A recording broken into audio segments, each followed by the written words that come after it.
tonight. Our top story, the crisis at our southern border reaching record proportions. The surge of migrants crossing into the country is overwhelming both Border Patrol agents and also the facilities that are designed to hold them. The situation is so dire that border agents are now just releasing illegal immigrants into the country and hoping they will show up at some time for their court dates. What's more, because they're not being processed and released by ICE into the U.S., they're not being given ankle monitors, so we have no idea where they are. Let's talk through it. Join me now to weigh in on all of this, Chairman of the Institute for the Study of War, Fox News Senior Strategic Analyst, retired four-star General Jack Keane. So, General, is there any way to prevent these migrants from just simply disappearing into the interior of our country where we can't find them?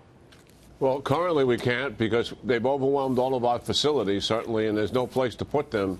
So by definition, this is clearly an open border. Somebody walks across the border, seeks asylum, and is released immediately into an American community and literally gone from our control, let's face it, forever. Well, General, what about ending catch and release? Wasn't that what President Trump said before? It was catch and detain? Well, that was the plan until all of our facilities are overwhelmed. And as you're reporting, 100,000 expected this month, 70-something thousand last month, over 1 million this year. And people say, well, it was worse 15 years ago. But you got to remember, when those numbers were higher 15 years ago, they were all Mexican males, largely, overwhelmingly so, and they were turned back immediately into Mexico. Now we have the majority are actually families. And according to our laws, we can't turn them back, even though they're an illegal entry.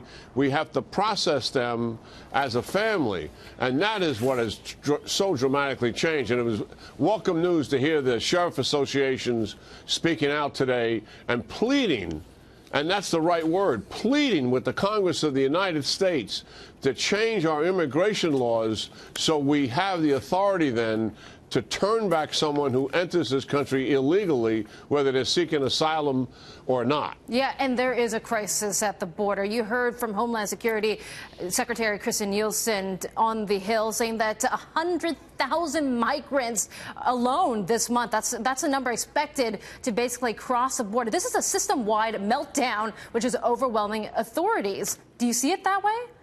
Oh, yeah, absolutely. And it's largely the families that are adding to the problem, because if they were single males, we'd be able to deal with it a lot easier. And the demands that families certainly put on the system to take care of them properly, that they require medical attention, logistics support, hygienic support, is rather quite significant. And all the reports that we're getting back in Washington, D.C. from how our Border Patrol and Immigration Authority people are handling these families is quite remarkable. Everybody's touched by the care that they're affording to them. But it is a crisis, as you said in introduction, and it's also an emergency.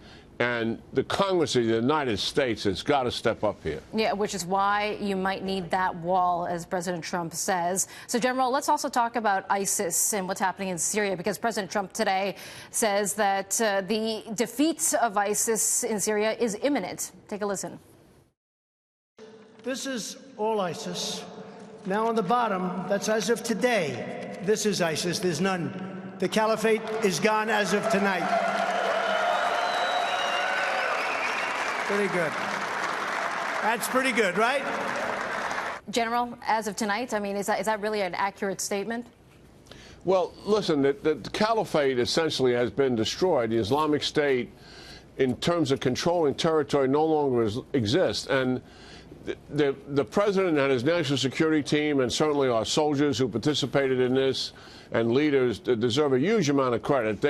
They took a system that Obama gave them that wasn't making a lot of progress and accelerated it rather quite dramatically.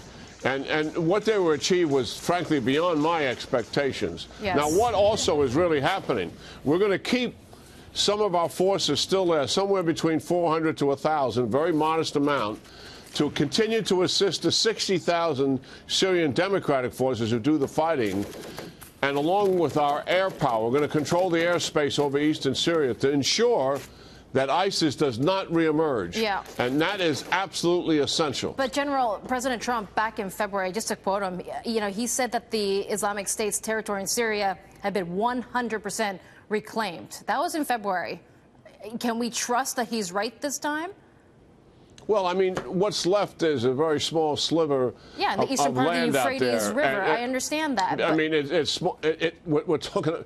I think it's not even worth discussing, to be frank about it, because it's so small. Had they destroyed the Islamic State as we knew it in terms of territorial control? Absolutely. Have they defeated ISIS? No. We drove al-Qaeda out of Afghanistan. We defeated their terrorist network in Iraq. ISIS morphed out of al-Qaeda, and al-Qaeda is alive in western Syria and also Yemen and Africa. ISIS will not be defeated by this. We've done something that's historic. They're the most modern terrorist organization to claim territory, and we took that away from them. Yeah. But they're still out there. What they're going to do now, Susan, is operate as a terrorist network in a traditional role, hiding and waiting for an opportunity to reemerge and take control of territory again. That is why we have to stay on top of them. Yeah, that's right. That makes sense. 400 troops should stay there. General Keane, thank you so much. Good to see you as always.